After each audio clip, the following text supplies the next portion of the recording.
السلام علیکم ورحمۃ اللہ وبرکاتہ نحمد و نصلی علی رسولہ الکریم اما بعد اعوذ باللہ من الشیطان الرجیم بسم اللہ الرحمن الرحیم تبت یدا ابی لہب و تب، ابو لہب کے دونوں ہاتھ ٹوٹ گئے اور وہ خود ہلاک ہو گیا۔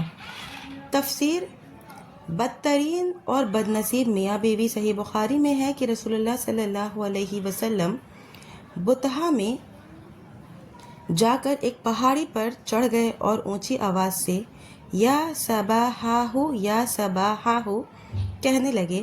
قریش سب جمع ہو گئے تو آپ صلی اللہ علیہ وسلم نے فرمایا، اگر میں تم سے کہوں کہ صبح یا شام دشمن تم پر چھاپا مارنے والا ہے تو کیا تم مجھے سچا سمجھو گے؟ سب نے جواب دیا، جی ہاں۔ آپ صلی اللہ علیہ وسلم نے فرمایا، سنو، میں تمہیں اللہ کے سخت عذاب کے آنے کی خبر دے رہا ہوں۔ تو ابو لہب نے کہا، تجھے ہلاکت ہو، کیا اسی لیے تو نے ہمیں جمع کیا ہے؟ اس پر یہ سورہ یعنی کہ سورہ لہب اتری۔ یہ جو روایت میں نے ابھی آپ کے سامنے پیش کی ہوں، آپ کے ساتھ شیئر کی ہوں، صحیح بخاری کی ہے۔ اور ایک دوسری روایت میں ہے کہ یہ ہاتھ جھاڑتا ہوا یوں کہتا ہوا اٹھ کھڑا ہوا، تبت بد دعا ہے اور تبا خبر ہے۔ یہ ابو لہب نبی کریم صلی اللہ علیہ وسلم کا چچا تھے۔ اس کا نام عبد العزیٰ بن عبد المطلب تھا۔ اس کی کنیت ابو قتیبہ تھی۔ اس کے چہرے کی خوبصورتی اور چمک دمک کی وجہ سے اسے ابو لہب یعنی شعلے والا کہا جاتا تھا۔ یہ نبی کریم صلی اللہ علیہ وسلم کا بدترین دشمن تھا۔ ہر وقت ایذا دہی، تکلیف رسانی اور نقصان پہنچانے کے در پہ میں رہتا تھا۔ سیدنا ربیہ بن عباد دیلی رضی اللہ عنہ اپنے اسلام لانے کے بعد اپنا جاہلیت کا واقعہ بیان کرتے ہیں کہ میں نے رسول اللہ صلی اللہ علیہ وسلم کو خود ذوالمجاز کے بازار میں دیکھا کہ آپ صلی اللہ علیہ وسلم فرما رہے ہیں، لوگوں لا الہ الا اللہ کہو تو فلاح پاؤ گے۔ لوگوں کا مجمع آپ کے آس پاس لگا ہوا تھا۔ میں نے دیکھا آپ کے پیچھے ہی ایک گورے چٹے چمکتے چہرے والا، بھینگی آنکھ والا، جس کے سر کے بڑے بالوں کے 2 مینڈیاں تھیں، آیا اور کہنے لگا، لوگوں یہ بے دین ہے، جھوٹا ہے، غرض آپ لوگوں کے مجمع میں جا کر اللہ کی توحید کی دعوت دیتے تھے اور یہ دشمن پیچھے پیچھے یہ کہتا ہوا چلا جا رہا تھا۔ میں نے لوگوں سے پوچھا، یہ کون ہے؟ لوگوں نے کہا، یہ آپ کا چچا ابو لہب ہے، لعنت اللہ۔ ابو زیاد نے راوی حدیث ربیہ سے کہا کہ آپ تو اس وقت بچہ ہوں گے؟ فرمایا، نہیں، میں اس وقت خاصی عمر کا تھا، مشکلات کر پانی بھر لایا کرتا تھا۔ اللہ تعالیٰ اس سورہ میں فرماتا ہے کہ ابو لہب برباد ہوا، اس کی کوشش غارت ہوئی، اس کے اعمال ہلاک ہوئے، بالیقین اس کی بربادی ہو چکی، اس کی اولاد اس کے کام نہ آئی۔ ابن مسعود رضی اللہ عنہ فرماتے ہیں کہ جب رسول اللہ صلی اللہ علیہ وسلم نے اپنی قوم کو اللہ کی طرف بلایا تو ابو لہب کہنے لگا، اگر میرے بھتیجے کی باتیں حق ہیں تو میں قیامت کے دن اپنا مال اور اولاد اللہ کو فدیہ میں دے کر اس عذاب سے چھوٹ جاؤں گا۔ اس پر آیت ما اغنی عنہ مالہ وما کسب اتری۔ پھر فرمایا کہ یہ شعلے مارنے والی آگ میں جو سخت جلانے والی اور بہت تیز ہے داخل ہوگا، اور اس کی بیوی بھی جو قریش عورتوں کی سردار تھی، اس کی کنیت ام جمیل تھی، نام اروا تھا، حرب بن امیہ کی لڑکی تھی، ابو سفیان کی بہن تھی، اور اپنے خاوند کے کفر و عناد اور سرکشی و دشمنی میں یہ بھی اس کے ساتھ تھی، اس لیے قیامت کے دن عذابوں میں بھی اس کے ساتھ ہوگی۔ لکڑیاں اٹھا اٹھا کر لائے گی اور جس آگ میں اس کا خاوند جل رہا ہوگا ڈالتی جائے گی۔ اس کے گلے میں آگ کی رسی ہوگی۔ یہ معنی بھی کیے گئے ہیں کہ حمالۃ الحطب سے مراد اس کا غیب گو ہونا ہے۔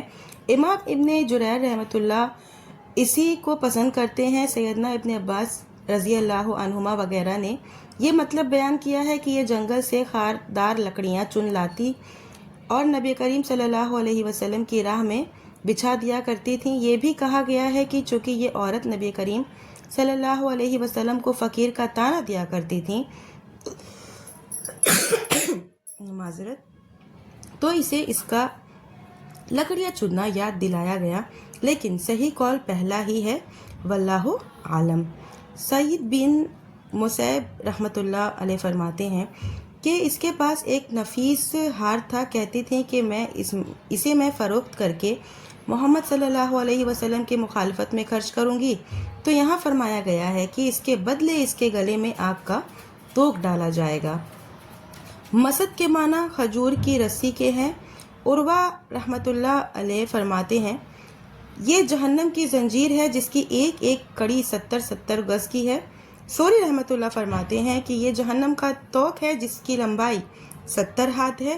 جوہری رحمۃ اللہ علیہ فرماتے ہیں کہ یہ اونٹ کی کھال کی اور اونٹ کے بالوں کی بنائی جاتی ہے۔ مجاہد رحمۃ اللہ علیہ فرماتے ہیں یعنی لوہے کا توق۔ ام المؤمنین سیدہ عائشہ رضی اللہ عنہا کا بیان ہے کہ جب یہ سورہ اتری تو یہ بھیگی عورت ام جمیل بنت قرب اپنے ہاتھ میں نوکدار پتھر لیے یوں کہتی ہوئی نبی کریم صلی اللہ علیہ وسلم کے پاس آئیں، مزممہ ابینا ودینا کلینا وامرہ عصینا، یعنی ہم مزمم کے منکر ہیں اور اس کے دین کے دشمن ہیں اور اس کے نافرمان ہیں۔ اس وقت رسول اللہ صلی اللہ علیہ وسلم کعبہ یعنی اللہ کے گھر میں بیٹھے ہوئے تھے۔ آپ کے ساتھ میرے والد سیدنا ابو بکر صدیق رضی اللہ عنہ بھی تھے۔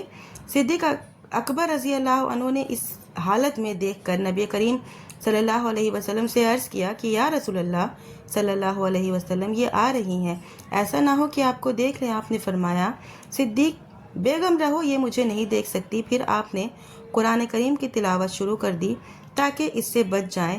خود قرآن فرماتا ہے سورہ اسراء میں وَإِذَا قَرَأْتَ الْقُرْآنَ جَعَلْنَا بَيْنَكَ وَبَيْنَ الَّذِي لَا يُؤْمِنُ بِالْآخِرَةِ حِجَابًا مَسْتُورًا، یعنی جب تو قرآن پڑھتا ہے تو ہم تیرے اور ایمان نہ لانے والوں کے درمیان پوشیدہ پردہ ڈال دیتے ہیں۔ یہ ڈائن آ کر سیدنا ابو بکر رضی اللہ عنہ کے پاس کھڑی ہو گئی۔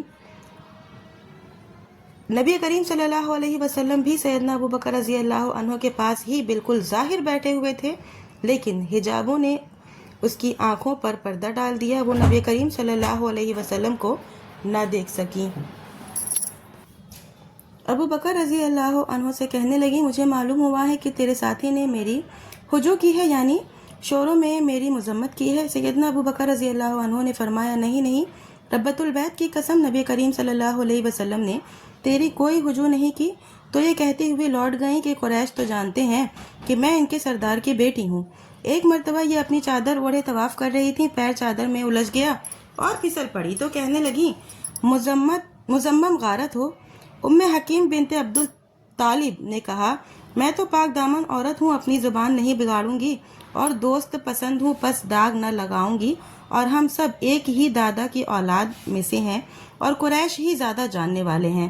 1000 میں ہے کہ اس میں سیدنا ابو بکر صدیق رضی اللہ عنہ سے کہا کہ تیرے ساتھی نے میری ہجو کی ہے، تو ابو بکر صدیق رضی اللہ عنہ نے قسم کھا کر جواب دیا کہ نہ تو آپ شور گوئی جانتے ہیں، نہ کبھی آپ نے شعر کہیں۔ اس کے جانے کے بعد سیدنا ابو بکر صدیق رضی اللہ عنہ نے نبی کریم صلی اللہ علیہ وسلم سے دریافت کیا کہ یا رسول اللہ صلی اللہ علیہ وسلم کیا اس نے آپ کو دیکھا نہیں؟ آپ نے فرمایا فرشتہ آڑ بن کر کھڑا ہوا تھا جب تک وہ واپس نہ چلی گئیں۔ بعض اہل علم نے کہا ہے کہ اس کے گلے میں جہنم کی آگ کی رسی ہوگی جس سے اسے کھینچ کر جہنم کے اوپر لایا جائے گا، پھر ڈھیلی چھوڑ کر جہنم کی تہ میں ڈال دیا جائے گا، یہی عذاب اسے ہوتا رہے گا۔ ڈول کی رسی کو عرب مسد کہہ دیا کرتے ہیں، عربی شعروں میں بھی یہ لفظ اسی معنی میں لایا گیا ہے۔ ہاں یہ یاد رہے کہ یہ بابرکت صورت ہمارے نبی کریم صلی اللہ علیہ وسلم کی نبوت کی ایک اعلیٰ دلیل ہے، کیونکہ جس طرح ان کی بدبختی کی خبر اس صورت میں دی گئی تھی اسی طرح واقعہ بھی ہوا۔ ان دونوں کو ایمان لانا آخر تک نصیب ہی نہ ہوا تو وہ ظاہر میں مسلمان ہوئے، نہ باطن میں، نہ چھپے نہ کھلے۔ بس یہ صورت زبردست، بہت صاف اور روشن دلیل ہے کہ نبی کریم صلی اللہ علیہ وسلم کی نبوت کی۔ اس سورہ کی تفسیر بھی ختم ہوئی۔ اللہ ہی کے لیے سب تعریفیں ہیں اور اسی کے فضل و کرم اور اسی کے احسان اور انعام کی یہ برکت ہے۔ انشاءاللہ میں نیکسٹ ویڈیو میں اس کو کمپلیٹ کروں گی، ویڈیو زیادہ لمبی ہو جائے گی۔ آخر میں اللہ سے دعا کرتی ہوں کہ اللہ تعالیٰ ہم تمام مومن مسلمانوں کو زیادہ سے زیادہ نیک عمل کرنے کی توفیق دے، کتاب و سنت پر چلنے کی توفیق دے، آمین۔ وآخر دعوانا ان الحمدللہ رب العالمین۔